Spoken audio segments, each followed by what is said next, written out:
नमस्कार, आप सुन रहे हैं A1 रेडियो, बदलते वक्त की आवाज। आज तारीख है 10 जुलाई। आज A1 रेडियो में सबसे पहले बात करेंगे प्रशांत का साथ नहीं छोड़ेगी ममता। प्रशांत किशोर का भी साथ नहीं छोड़ेगी ममता बनर्जी की अहम बैठक। न्यूजीलैंड के यूट्यूबर कार्ल रॉक के इंडिया में प्रवेश पर बैन, वीजा के कई नियमों का किया था वायलेशन।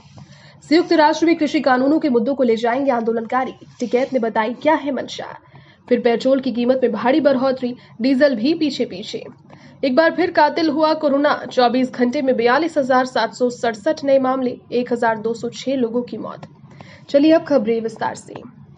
ममता बनर्जी ने शुक्रवार शाम को प्रशांत किशोर के साथ 3 घंटे तक बैठक की। तृणमूल कांग्रेस के सूत्रों के अनुसार अगले हफ्ते जिले के स्तर पर संगठनात्मक बदलाव किए जा सकते हैं और इसी को लेकर दोनों के बीच लंबी बैठक चली।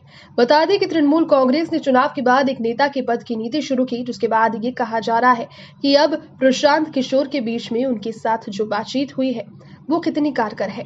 गौरतलब है कि 2019 में हुए लोकसभा चुनाव में पहली बार पश्चिम बंगाल में 18 सीटें जीतकर बीजेपी ने तृणमूल कांग्रेस को मुश्किल में डाल दिया। इसके बाद से ही प्रशांत किशोर की संस्थान के साथ टीएमसी ने बातचीत शुरू की। वीजा नियमों का उल्लंघन करने के चलते भारत ने न्यूजीलैंड के यूट्यूबर कार्ल एडवर्ड राइस पर देश में एंट्री पर बैन लगा दिया। कार्ल रॉक को देश में सीएए के विरोध में हुए प्रदर्शनों में भाग लेने, अपने यूट्यूब वीडियो के जरिए लोगों की धार्मिक भावनाओं को आहत करने और जैसे वीजा उल्लंघन के चलते ब्लैकलिस्ट किया गया।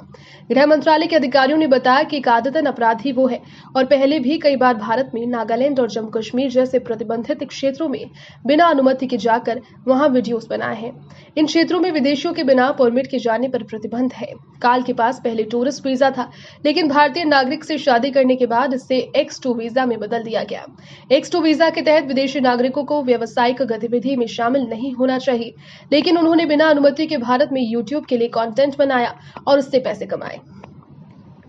केंद्र सरकार के द्वारा लाए गए कृषि कानूनों के खिलाफ किसानों का आंदोलन जारी है। किसान यूनियन के नेता राकेश टिकैत ने एक बार फिर से दोहराया है कि अगर केंद्र कृषि कानूनों पर चर्चा चाहता है तो हम बातचीत के लिए तैयार हैं। इसी बीच उन्होंने कृषि कानूनों के मुद्दों को संयुक्त राष्ट्र में ले जाने की बात पर भी सफाई दी। उन्होंने कहा कि 22 जुलाई से हमारे 200 लोग संसद के पार विरोध प्रदर्शन करेंगे। साथ ही उन्होंने ये भी कहा कि हमें कृषि कानूनों को लेकर संयुक्त राष्ट्र में जाना पड़ेगा। टिकैत ने बताया कि हमने कहा था कि 26 जनवरी की घटना की निष्पक्ष जांच हो।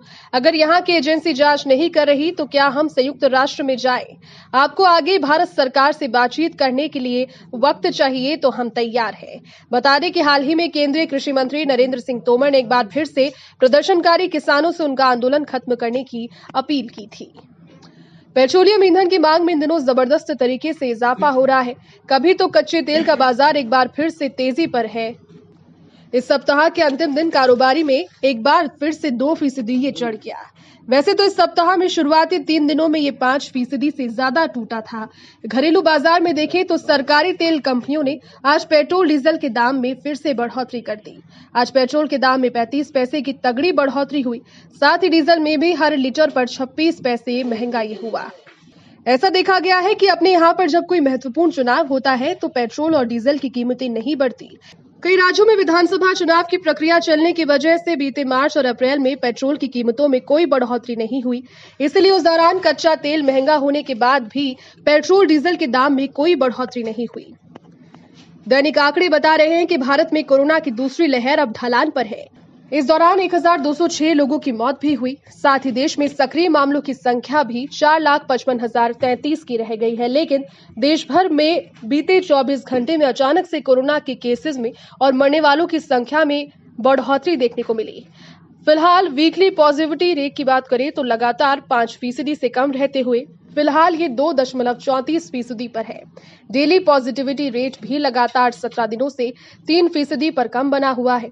देश में टीकाकरण की तेज रफ्तार और राज्यों से की गई पाबंदियों के चलते बीते कुछ सप्ताहों में तेजी से कोरोना के केसेस में कमी देखने को मिली, लेकिन एक बार फिर से इजाफा होना चिंता का विषय है।